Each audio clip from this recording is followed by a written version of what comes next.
Queensland police are investigating the suspicious death of a woman south of Brisbane. The body was found in a Logan Street this morning. A crime scene has been set up. We'll get you more details right through the morning as we get them. Authorities in Oklahoma are confident they will find more survivors as they continue searching the tornado-ravaged ruins of Moore, Oklahoma. So far, more than 100 people have been pulled alive from that rubble. 24 people are dead. Experts estimate the damage bill could reach $2 billion. 7 News US Bureau Chief Mike Haymore is in Moore. Mike, how bad is it?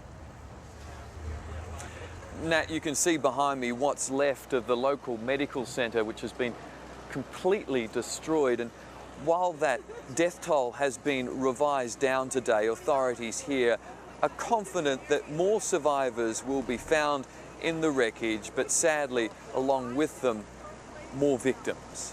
Because the devastation is so bad, it's difficult to get a handle on how many people may be missing. We will be through every damaged piece of property in this city at least 3 times before we're done. No more tornadoes today, but fierce thunderstorms have hit this region for most of the morning into the afternoon, which has hampered the rescue efforts. Nat.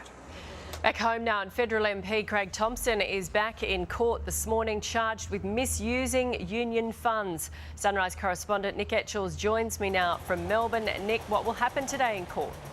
It's listed, Nat, today as a committal mention, which means any number of things could happen. It's all going to hinge, of course, on what the lawyers have worked out behind the scenes. One possibility is that he won't be required to appear and it'll just be a procedural hearing and they'll set down a date for the next court appearance. But it's also possible that he might be required to appear and that we might hear what evidence will be tabled against him and perhaps what witnesses might be called.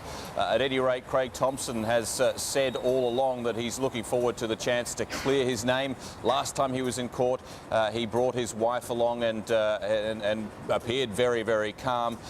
This case will, when it finally ends, will then lead to a civil case against him related to the same thing.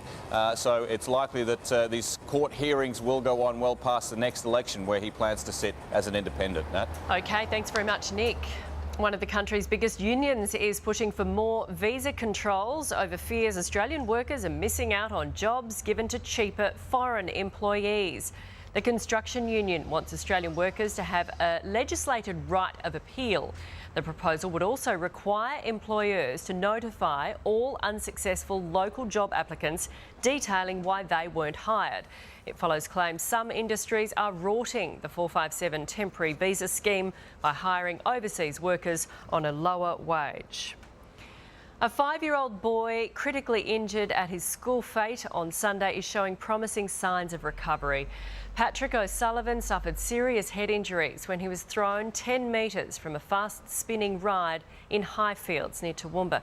He's now breathing without a ventilator and has even managed to wriggle his fingers. He's had some movement, but he's not with us yet. Police are investigating claims Patrick did not meet the minimum height requirement for that ride.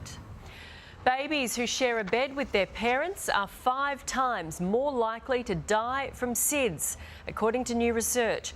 A study published in the British Medical Journal claims almost 90% of sudden infant deaths that occurred while the child was in its parents' bed would not have happened if the baby was sleeping in its own cot.